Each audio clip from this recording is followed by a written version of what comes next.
Jésus. Gloire à Jésus. Que Dieu vous bénisse. Je m'appelle le docteur Opaï Dike Opaï, le pasteur principal de l'église du domaine des Aigues situé à Abidjan, en Côte d'Ivoire. Chaque semaine, je vous amène l'émission Prière et paroles prophétiques avec le docteur Opaï Dike Opaï. C'est pour vous aider à démarrer la semaine dans la présence de Dieu. En cette semaine, Dieu a une parole qu'il mérite que je vous annonce. Aussi, c'est cette parole qui vous guidera non seulement en cette semaine, mais tout le long de cette année 2025. Peut-être tu es en train de planifier comment tu vas confronter cette nouvelle année. Mais avant de sortir, avant d'aller faire face au monde, il y a quelque chose que Dieu mérite que tu saches. Alléluia. Prions. Seigneur, nous te rendons toute la gloire et l'honneur. Nous te remercions pour le début de cette semaine.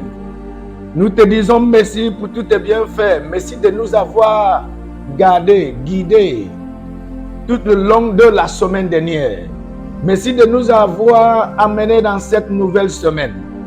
Père, en tant que ton serviteur, je n'ai aucune parole qui vient de moi-même. C'est pourquoi je prie pour que tu m'utilises pour aider celui-là qui est sous l'influence de cette émission. Que ton nom soit glorifié. Que les âmes soient gagnées à travers l'émission de ce matin. Sois béni, éternel Père. Satan, je te débarrasse de leur chemin. Je le couvre le sang de Jésus. Dans le nom de Jésus. Amen. Chers auditeurs, auditrices, que Dieu vous bénisse. Aujourd'hui, nous allons partir avec ce thème: comment gagner toutes les batailles de la vie. Comment gagner toutes les batailles de la vie. Comme nous allons confronter cette nouvelle semaine qui commence aujourd'hui, il y a quelque chose que Dieu mérite que nous sachions en tant que des êtres humains, en tant que ses enfants. Dieu ne perd jamais dans tous ses combats.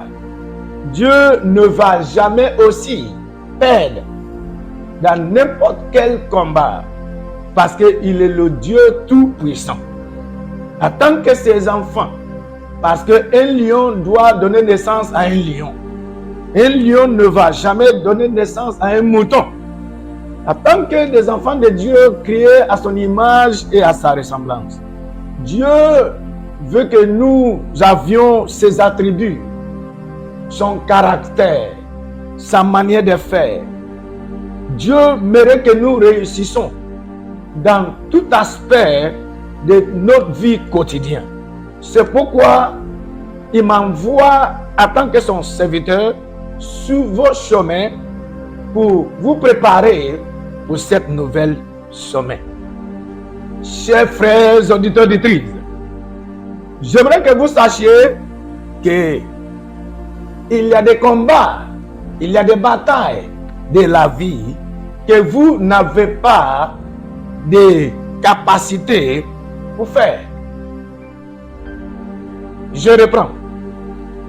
Il y a des combats, des batailles de la vie que vous, en tant que des êtres humains, même si vous êtes des enfants de Dieu, que vous n'avez pas de capacité pour confronter. Si Dieu n'est pas avec vous, malgré comment vous pouvez être zélé, malgré le niveau de vos ailes, malgré le niveau de votre aspiration, ce que vous m'aurez accompli en cette nouvelle année. Dieu mérite que vous confrontiez cette année, cette semaine, avec cette âme qui est rare, mais qui est plus efficace que toute d'autres âmes de combat, de toutes d'autres âmes de bataille. Tu peux être tellement intelligent, tu peux avoir toutes sortes de connaissances, tu peux avoir toutes sortes de stratégies pour gagner dans le combat.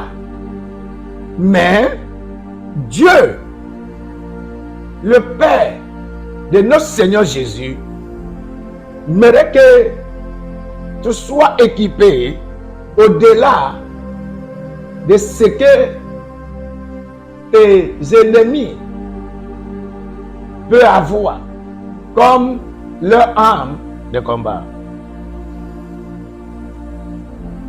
Il y a des questions que Dieu mérite que nous poser à nous-mêmes avant d'être engagés dans les combats. Parce que la vérité est que comme cette semaine vient de commencer aujourd'hui, on sera confronté par des challenges, par des problèmes, par des difficultés, parce que c'est ces challenges qui constituent la totalité d'une vie. C'est ces challenges que nous confrontons qui constituent, qui montrent que Dieu existe, qui montrent que Dieu est réel, qui montrent que Dieu est opérationnel dans notre vie. Première question que toi, en tant qu'un homme, une femme de vision, doit se poser est: est-ce que j'ai ce qu'il faut pour gagner dans ce combat? Est-ce que je suis qualifié? Première question que tu dois te poser est que est-ce que j'ai ce qu'il faut pour réussir dans ce projet? Est-ce que j'ai ce qu'il faut pour gagner dans cette bataille? Parce que nous voyons certains qui se lèvent et ils engagent dans plusieurs projets, dans plusieurs combats, dans plusieurs challenges, sans s'asseoir d'abord pour poser, pour évaluer ce qu'ils sont sur le point de confronter. Nous allons partir avec le livre de Luc, chapitre 14, et nous allons voir à partir de verset 28 jusqu'à 32, qui disent: car lequel de vous, s'il veut bâtir une tour, ne s'assied d'abord pour calculer la dépense et voir s'il a de quoi la terminer. Ça, c'est la première question que tu dois te poser. C'est la première question que vous devez poser à vous-même. Si vous avez ce qu'il faut, les capacités d'achever ce que vous êtes sur le point de commencer. Verset 29 a dit: de peur qu'après avoir posé les fondements, ils ne puissent l'achever et que tous ceux qui le verront ne se mettent à les rallier. Rallier veut dire ridiculiser, se moquer de toi. C'est pas bon de commencer de quoi que ce soit et tu n'arrives pas à terminer ou bien achever ce que vous avez démarré, ce que vous avez commencé. Ça provoque la moquerie. Dieu ne veut pas que ses enfants soient moqués. par les païens, par ceux qui ne connaissent pas Dieu. Ça l'irrite de voir que les païens se moquent aux enfants de Dieu. Verset 30, en disant, cet homme a commencé à bâtir et il n'a pu achever. Ou quel roi, s'il va faire la guerre, vous voyez la guerre, à un autre roi, ne s'assied d'abord pour examiner s'il peut, avec 1000 hommes, marcher à la rencontre de celui qui vient l'attaquer avec 20 000. Si il ne le peut, tandis que cet autre roi est encore loin, il lui envoie une ambassade pour demander la paix. Ça, c'est la stratégie d'un homme qui a ce qu'il faut. Ça, c'est la stratégie d'un homme qui est équipé avec la sagesse.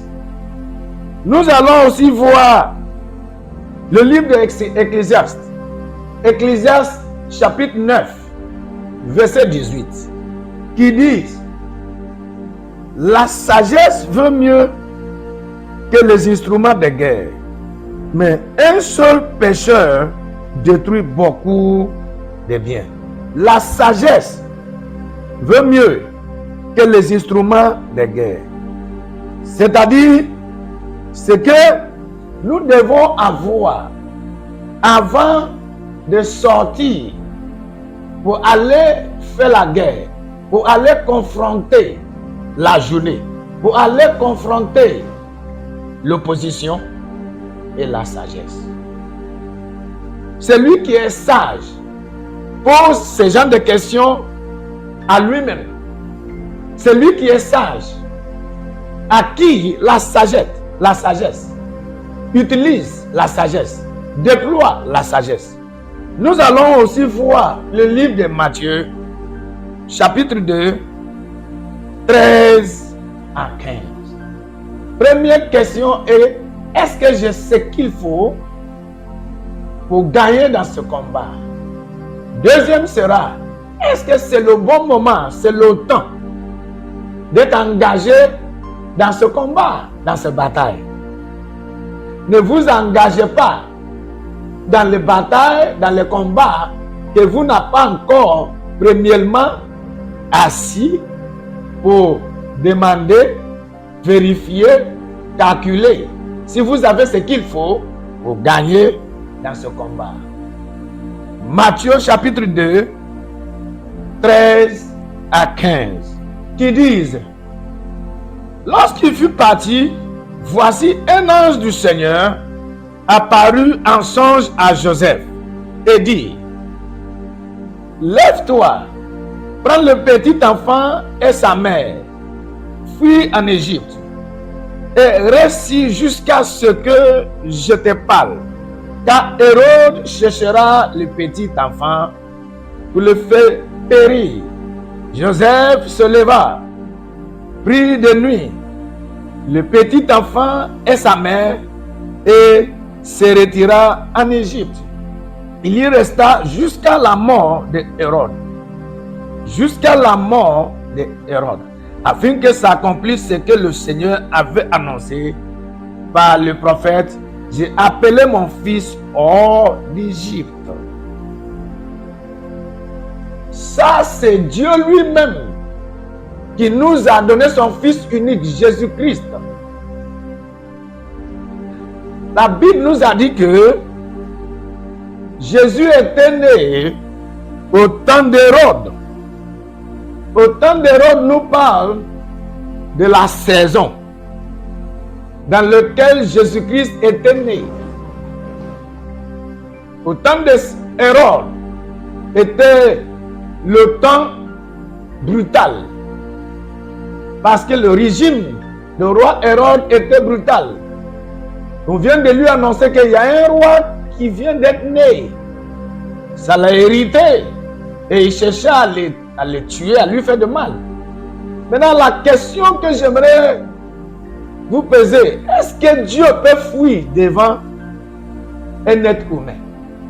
Est-ce que le Créateur de cieux et la terre peut fuir devant un être humain? Ce que Dieu a fait est que Dieu savait que personne ne peut empêcher sa volonté. Mais sachant que les êtres humains peuvent l'empêcher s'ils n'interviennent pas. Ce que Dieu a fait, voyant que l'enfant est encore petit, c'est un bébé. Et ses parents n'ont pas ce qu'il faut pour faire face à Hérode. Dieu les a conseillés de prendre l'enfant et pour fuir. En attendant le temps approprié. Il y a des êtres humains qui peuvent être dans ta famille, qui peuvent être là où vous travaillez, qui peuvent être là où vous pratiquez votre activité, qui ont juré de ne pas vous voir réussir, qui ont juré de ne pas vivre pour vous voir accomplir de quoi que ce soit. Au lieu de les confronter, c'est mieux de t'asseoir d'abord pour poser ces questions à toi-même. Est-ce que j'ai ce qu'il faut pour faire face à ces gens de personnes, pour les confronter? Il y a un moment de fuir et il y a un moment de maintenir ta position. Mais Dieu a vu que ce n'est pas le moment de maintenir sa position. Et il a dit au père de l'enfant, pendant la nuit, à travers le songe, de prendre l'enfant et fuir pour aller en Égypte. De rester là-bas jusqu'à ce que il lui donne des signaux.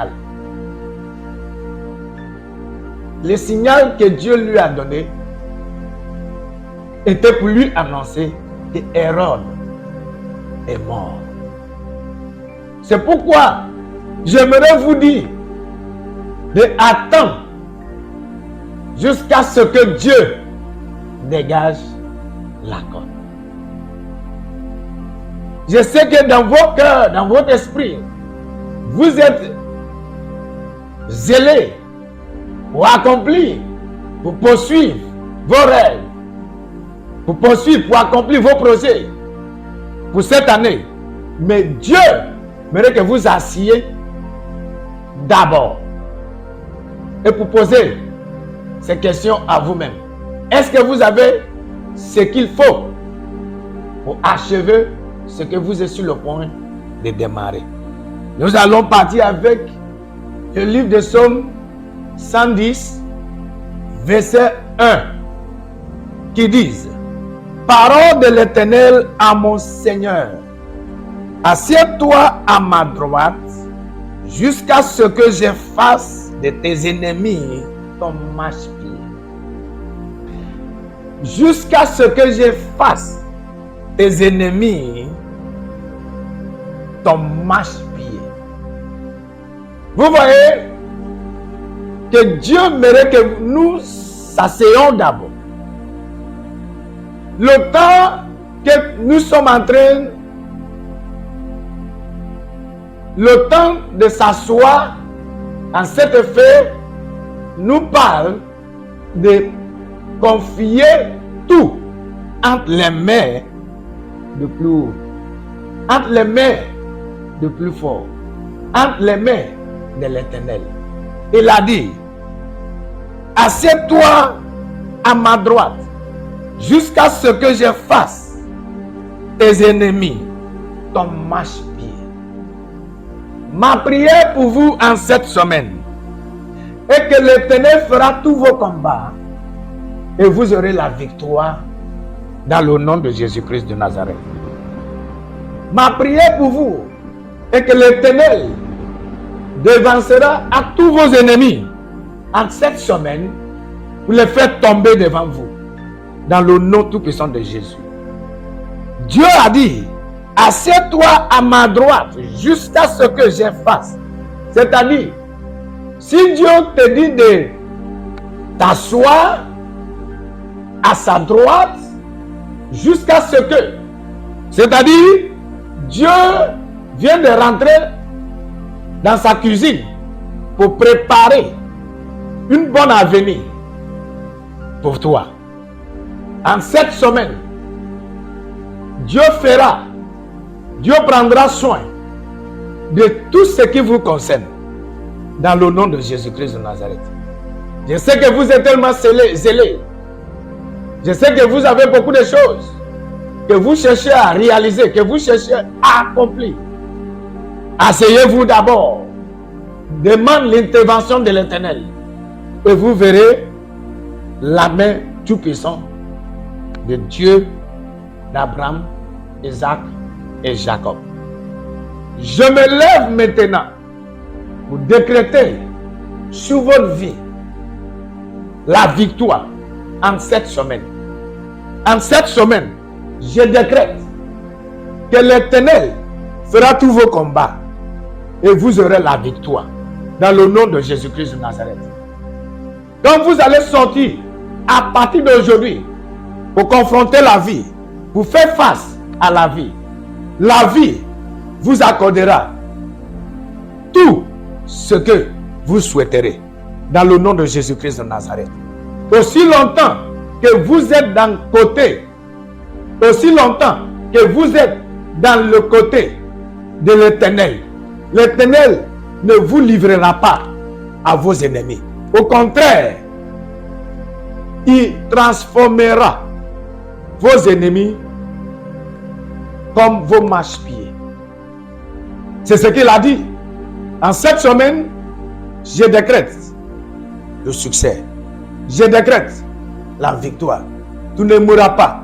C'est lui-là qui attend pour vous voir mourir, pour vous voir tomber, pour vous voir échouer.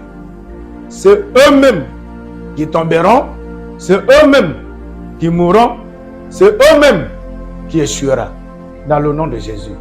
Que la victoire soit vos partages, que la joie soit vos partages, que le succès soit vos partages en cette semaine et tout le long de jour de cette année 2025. Que tout ce que vos mains toucheront réussisse, prospère dans le nom de Jésus-Christ de Nazareth. Je reste toujours le serviteur de Dieu, le docteur Okpaï Dike Okpaï, le fondateur de l'église Le Domaine des Aigues, situé à Abidjan, à la Riviera Pamereille, rond-point d'Ado, sur la route de l'hôtel Bellecote. Je vous invite de venir s'associer avec nous pour qu'ensemble nous puissions étendre le royaume de Dieu sur la terre. Si vous n'avez pas encore abonné sur cette chaîne pour que chaque premier jour de la semaine, vous recevez des vidéos, des paroles prophétiques, des paroles d'encouragement. Que Dieu vous bénisse. Jusqu'à la prochaine. Au revoir.